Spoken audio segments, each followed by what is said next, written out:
everyone. I'm Elaine Quijano. It's good to be with you. Thanks for joining us.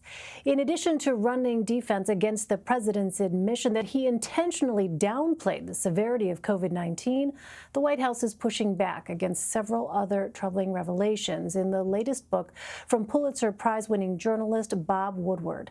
In audio from an interview with Woodward released Wednesday, President Trump acknowledged that the virus was highly contagious and deadly. It goes through air, Bob. That's always tougher than the touch. You know, the touch, you don't have to touch things, right? But the air, you just breathe the air. That's how it's passed. It's also more deadly than your strenuous flus. This is more deadly. This is 5 per, this is 5% versus 1% and less than 1%. So this is deadly stuff. Despite knowing the dangers, the president continued to host packed campaign rallies and repeatedly told the public the virus would simply disappear. We just had one in North Carolina, South Carolina, all over the place, and we have tens of thousands of people standing outside the arena, so we haven't had. If there's that many people close together? Doesn't bother me at all, and it doesn't bother them at all. The president announced another day of press conference before heading to Michigan, a state he won in 2016, but which looks much more vulnerable in recent polling. We should mention Woodward's new book, Rage, is published by Simon Schuster, a division of ViacomCBS. And CBS News White House correspondent Ben Tracy joins me now. Hi there, Ben. Good to see you. At a press briefing this afternoon, reporters pressed the president on why he withheld information from the public and how he could expect to be trusted after this. Let's listen to his response. Our country is going to be fine one way or the other. Whether we lose one person, we shouldn't lose any, because this shouldn't have happened. This is China's fault. This is nobody's fault but China. China should not have allowed it to happen. Whether you have one person, 180,000 people. So, Ben, how is the administration trying to explain the president's public dismissal of the virus's severity while privately acknowledging how bad it looked? Well, it's really the president out there trying to explain it himself, and the way that he's trying to explain it is to say that it didn't really happen. He's basically saying that what he said to Bob Woodward is essentially the same thing that he said in public, despite the fact that you can put his comments side by side and know that they are entirely different.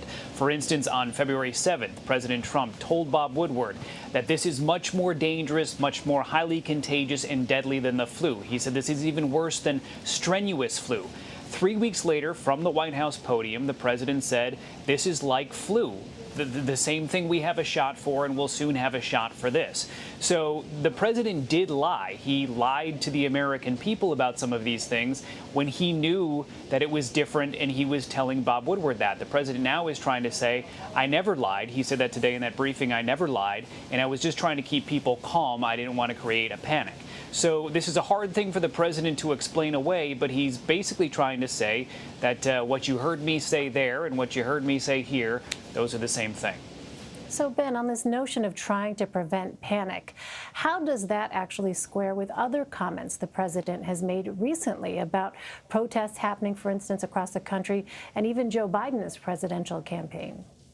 Yeah, I mean, there's two things here. The president said in this briefing that he didn't want to jump up and down and start screaming that, everyone's going to die and this is the worst thing that's ever happened.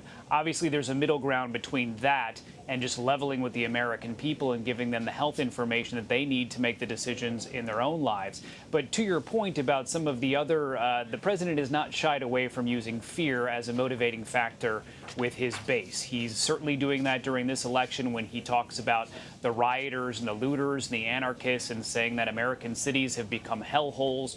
Just today, let me read you a tweet the president sent out this morning. He said, if I don't win, America's suburbs will be overrun with low-income projects, anarchists, agitators, looters.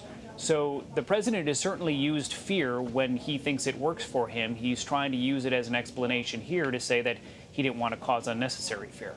And Ben, the White House, as you know, of course, has been adding these presidential briefings day of, and they begin with lengthy prepared remarks, as we heard today, and they often end with just a few questions taken compared to some of the briefings early on in the pandemic. Do we know, Ben, who or what is behind those events popping up on the president's schedule? The who is very easy. The who is the president of the United States. He's the only person in this building who decides when and how he's going to give a briefing. And the president very much enjoys these. I mean, you think about the news cycle of the last 24 hours. A lot of presidents would not want to host a news conference today and probably would probably put out some sort of statement or find an interview to do that's a more contained environment to explain themselves.